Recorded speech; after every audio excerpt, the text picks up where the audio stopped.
नमो नारायण, राधे राधे। अब हम कहानियों के बीच में पंचतंत्र की कहानियों में 3 मछलियों की कहानी आपको सुनाते हैं। इस कहानी का सारांश ये रहता है कि व्यक्ति अगर भाग्य के भरोसे रहे तो एक दिन उसका विनाश निश्चित हो जाता है। आप कर्म करिए, कर्मण्येवाधिकारस्ते मा फलेषु कदाचन। भगवान कहते हैं आप कर्म करिए, फल देने की इच्छा मत रख, फल पाने क्या फल मिलेगा इसकी इच्छा मत रखिए, फल तो मैं देता हूँ। इसी घटनाक्रम को देखते हुए 3 मछलियों की कहानी आपसे चर्चा करते हैं।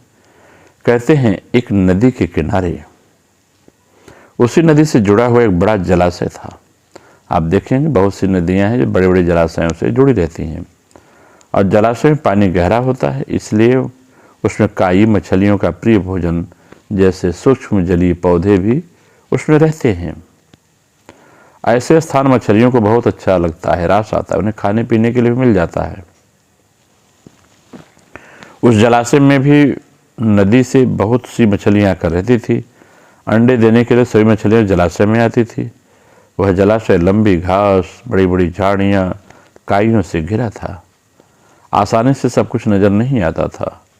उसमें 3 मछलियों का एक झुंड रहता था। उसके स्वभाव लेकिन भिन्न भिन्न थे। तीनों मछलियों के स्वभाव अलग अलग थे। अन्न संकट आने के लक्षण मिलते ही संकट टालने के उपाय करने में विश्वास रखती थी। प्रत्यु कहती थी कि संकट आने पर ही उससे बचने का प्रयत्न करो। यदि का सोचना था संकट को टालने या उससे बचने की बात बेकार है, करने कराने से कुछ नहीं होता, जो किस्मत में लिखा है होकर रहेगा। कहते हैं एक दिन की बात है, मछलियां जिद्दी थी। एक कहती थी संकट आवे तो सावधान रहना चाहिए, दूसरी कहती थी संकट में क्या भरोसा, सब जो करेंगे भगवान करेंगे। उसी दिन एक दिन शाम को मछुआरा नदी में मछलियां पकड़कर घर जा रहे थे। बहुत कम मछलियां उसके जालों में फंसी थी। उसका चेहरा बहुत उदास था, बड़ा खिन्न था। कितने मछलियों से क्या होगा। तभी उसे झाड़ियों के ऊपर मछली खोर पक्षियों का झुंड दिखाई दिया। उसकी चोंच में मछलियां दबी थी, चौंक गए। एक ने अनुमान लगाया, दोस्तों लगता है झाड़ियों के पीछे नदी से जुड़ा जलाशय है जहाँ इतनी सारी मछलियाँ पल रही हैं, तभी तो ये मच्छी जो मच्छी खोर पक्षी है मच्छी को दबाया हुआ है। मछुआरे प्रसन्न हो गए और झाड़ियों से होकर जलाशय के तट के निकट आ निकले और ललचाई नज़र से मछलियों को देखने लगे। तब तक एक मछुआरा बोलता है, आह क्या बात है, इस जलाशय में तो मछलियाँ भरी की पड़ी हैं, पूरी भरी हैं। आज तक हमें इसका पता नहीं लग पाया। यहाँ हमें ढेर सारी मछलियाँ मिलेंगी। दूसरा बोला। तीसरा ने कहा, आज तो शाम गिरने वाली है, कल सुबह आकर यहाँ जाल डालेंगे। इस प्रकार दूसरे मछुआरे दूसरे दिन का कार्यक्रम तय करके चले गए। तो तीनों मछलियों ने मछुआरे की बात सुन ली थी। अन्ना मछली ने कहा, साथियों तुमने मछुआरे की बात सुन ली ना, अब हमारे यहाँ रहना खतरे से खाली नहीं है। खतरे की सूचना हमें मिल गई है, समय रहते अपनी जान बचाने का उपाय करना चाहिए। मैं तो अभी इस जलाशय को छोड़कर नहर के रास्ते नदी में जा रही हूँ। उसके बाद मछुआरे सुबह आए, जाल फेंके मेरी बला से। तब तक मैं तो दूर हो जाऊंगी, अटखेलियाँ कर रही होंगी, मुझे इस जलाशय को छोड़ देना चाहिए। तो प्रत्यु मछली जो दूसरी थी बोलती, तुम्हें जाना है तो जाओ, मैं तो नहीं आ रही, अभी खतरा यहाँ कहाँ है। जो इतना घबराने की जरूरत है, हो सकता है संकट आए ही न। उन मछुआरों का यहाँ आने का कार्यक्रम रद्द हो सकता है कि रात को उसके जाल चूहे कुतर जाए, हो सकता है उसकी बस्ती में आग लग जाए, पृथ्वी में भूडौल आ जाए, भूचाल आ जाए, या उसके गांव को नष्ट कर सकता है।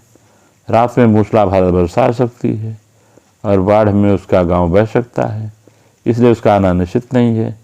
जब वो आएंगे तब की तब सोचेंगे, हो सकता है कि मैं उनके जाल में ही न फंसूं। और यद्दी नाम का जो मछली थी, वो तीसरी मछली जो थी यद्दी, वो अपनी भाग्यवादी बात करने लगी। उसने कहा, भागने से कुछ नहीं होता, मछुआरों को आना है तो आएंगे, हमें जाल में फंसना है तो हम फंसेंगे।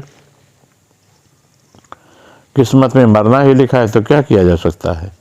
इस प्रकार अन्ना तो उसी समय वहाँ से चली गई। प्रत्यु और यदि मछली जलाशय में रही। भोर हुई तो मछुआरे अपने जाल को लेकर आए और लगे जलाशय में जाल फेंकने और मछलियां पकड़ने लगे। तो पृथ्वी ने जब संकट में देखा मछलियों को तो लगी जान बचाने, उपाय सूझने। उसका दिमाग तेजी से काम करने लगा। आसपास छिपने के लिए कोई खोखली जगह भी नहीं थी। तभी उसे याद आया, उस जलाशय में काफी दिनों से एक मरे हुए उदबिलाव की लाश तैरती रहती है। वह उसके बचाव में काम आ सकती है। जल्दी ही उसे लाश मिल गई। लाश सड़ने लगी थी। पृथ्वी लाश के पेट में घुस गई और सड़ती लाश की सड़ांध अपने ऊपर लपेट कर बाहर निकली। कुछ ही देर में मछुआरे के जाल में पृथ्वी फंस गई।